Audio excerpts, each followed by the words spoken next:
중개사법 7번째 시간 명칭과 보장에 대해 알아보겠습니다. 너무 간단한 파트인 만큼 헷갈리고 틀릴 법한 지문 위주로 가겠습니다. 그럼 시작합니다. 법인인 개업공인중개사는 그 사무소 명칭에 공인중개사 사무소 또는 부동산 중개라는 문자를 사용해야 한다. 정답은 O인데요. 그래서 보통 부동산 중개법인이라고 많이 사용하죠. 부칙 개공을 제외한 법인 개공과 개공은 공인중개사 사무소 또는 부동산 중개라는 문자를 사용해야 합니다. 그럼 법인이 분사무소 옥상 간판을 설치하는 경우 법인의 대표자 성명을 표기할까요? 아니면 분사무소 책임자 성명을 인식할 수 있는 크기로 표기할까요? 네, 바로 분사무소 책임자 성명을 표기합니다. 분필은 책에 적는다. 오늘부터 분필은 책에 적죠. 또한 5개 광고물에 성명을 표기하지 않으면 100만원 이하의 과태료에 처하는데요. 연락처가 아닌 개공의 성명임을 주의하세요. 또 무등록자가 부동산 중개라는 명칭을 사용한 경우에는 등록관청에서 철거를 명할 수 있습니다. 다시 5개 광고물에 성명을 표기하지 않으면 100 이하의 과태료에 처한다. 그렇다면 인터넷을 이용한 광고 모니터링 업무 수탁기관은 몇 개월마다 기본 모니터링을 할까요? 몇 개월이 아닙니다. 분기별로 기본 모니터링을 수행하는데요.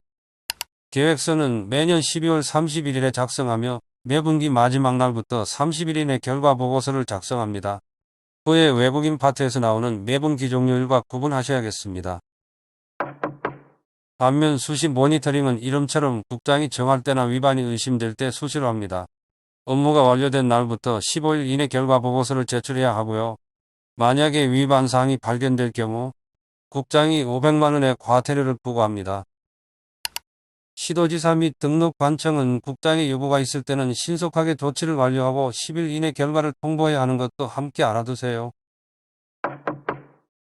다음은 보장과 손해배상입니다. 개공이 손해배상 책임을 위해 가입한 보험은 자기를 위한 것일까요? 타인을 위한 것일까요? 바로 타인을 위한 성질을 가집니다.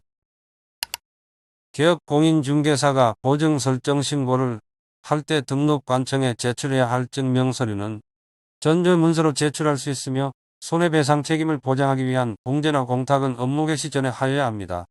개설 등록 전이 아니고 등록 후 업무 개시 전입니다. 또한 개공 등이 아닌 제3자의 중개 행위로 재산상 손해가 발생한 경우 그 제3자는 공인중개사법과는 무관합니다. 한편 지역농업협동조합이 부동산 중개업을 할 때에는 보증을 몇 천만원 이상 설정해야 할까요? 1번은 1천만원, 2번은 2천만원. 정답은 2천만원입니다. 지역농업협동조합은 2천만원 이상의 보증을 설정해야 합니다. 손해배상 책임 보장을 위한 공탁은 법인인 경우 4억원 이상, 분사무소와 개공은 2억원 이상으로 합니다. 그렇다고 하더라도 개공의 손해배상 책임은 가입한 보증보험의 보장금액을 한도로 하는 것이 아닙니다. 손해가 생기면 보장금액 한도가 아닌 손해액 전부를 배상해야 합니다. 한편 개업공인중개사는 중개가 완성된 때 거래 당사자에게 손해배상 책임의 보장에 관한 설명을 해야 합니다. 다음, 개공이 공제금으로 손해배상을 한 때에는 15일 이내에 공제에 다시 가입하여야 합니다. 하지만 손해배상을 하지 않은 상태로 보증기간이 만료되어 다시 보증을 설정하고자 하는 때에는 보증기간 만료일 안에 다시 보증을 설정합니다. 또한 공탁금은 폐업한 날부터 3년 이내에는 회수할 수 없습니다. 다시, 공탁금은 폐업한 날부터 3년 이내에는 회수할 수 없습니다. 다음은 보험의 예치명예자와 예치기관에 대해 알아보겠습니다. 예치명예자의 암기 코드는 개공, 공신보전체입니다. 개공과 은행, 공제사업자, 신탁업자, 그리고 보험회사와 전문회사, 최신관서만 가능합니다. 예치기관으로는 금공신보전체 등입니다. 금융기관, 공제사업자, 신탁업자, 보험회사, 전문회사, 최신관서 등입니다. 보증기관은 금보증입니다. 금융기관과 보증보험회사입니다.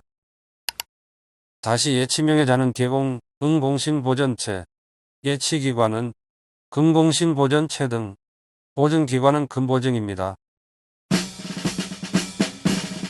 열공하셨나요? 다음 시간부터는 중개사무소 파트입니다. 오늘도 당신은 합격으로 한 발자국 다가갔습니다.